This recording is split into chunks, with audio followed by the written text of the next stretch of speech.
আমার কাছে মনে হয় যে আফিফ মিডল অর্ডার ব্যাটসম্যান, মানে top middle order batsman.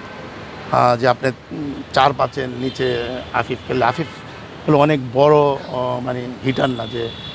So Afif আমার দেখা বাংলাদেশে অনেকের মধ্যে একজন যে সে গ্রাফটিং করে খেলতে পারে, সিঙ্গেলসগুলো তাকে সে অনেক বেশি ব্লক ডাউন করে না।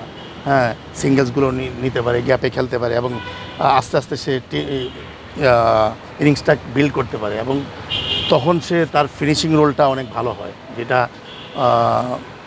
আমার সাথে আফিফ যতদিন খেলেছে আমি পারফর্ম করেছি। আমি টপ এন্ডে, ওইখানে তো টি-20 খেলেছে। সো ওইখানে নাম্বার 4 পজিশনে খেলেছিল। সো প্রতিদিন আফিফ রান করেছে, মোহামেডানে খেলেছে। সো আমার দৃষ্টিতে আফিফের জায়গাটা এরকম যে যেই পজিশনে নামবে ওইটাকে সময় দিতে হবে আফিফকে। আস্তে আস্তে সে এরপরে তার অ্যাক্সেলারেশনগুলো খুব ভালো। সে অনেক টাইপের শটস খেলতে পারে, আনঅর্থোডক্স শটসও অনেক সুন্দর খেলেও, কিন্তু তাকে ওই সময়টা দিতে হয়।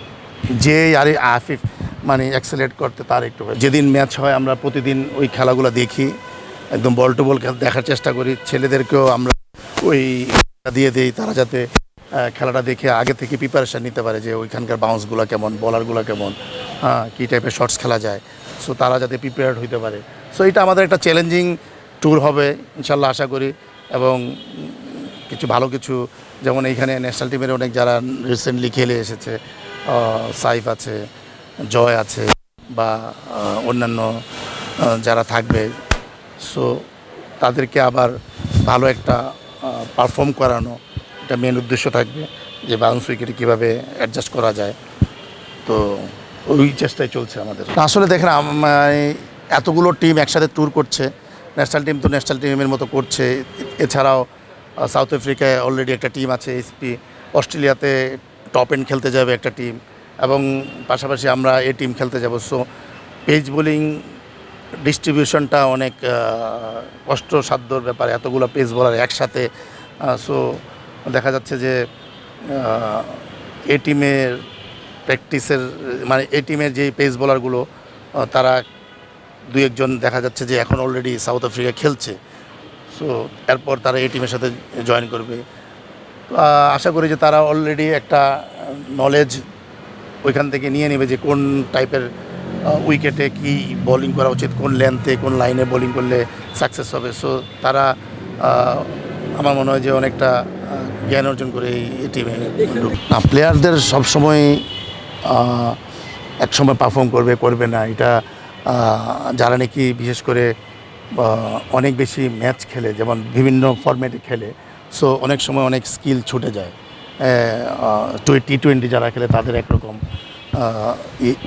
বেশি স্ট্রাইক রেটে ব্যাটিং করতে হয়। সো দেখা যাচ্ছে যে কিছুটা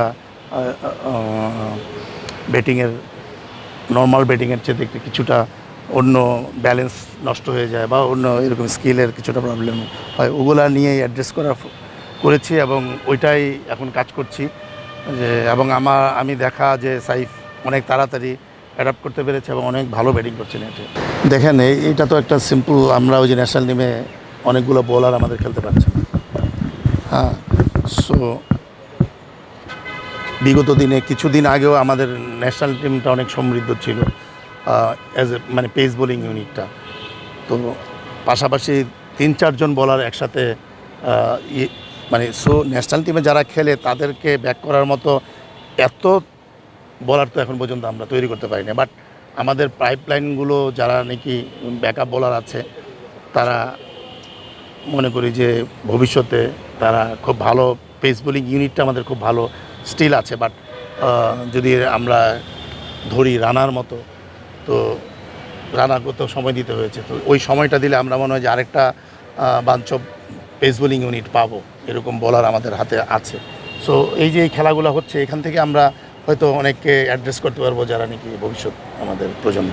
সরি, আমি এখনও পর্যন্ত সাব্বিরের সাথে কাজ করিনি। ইদানিং কালে সাব্বিরের সাথে আমার কাজ করা হয় না।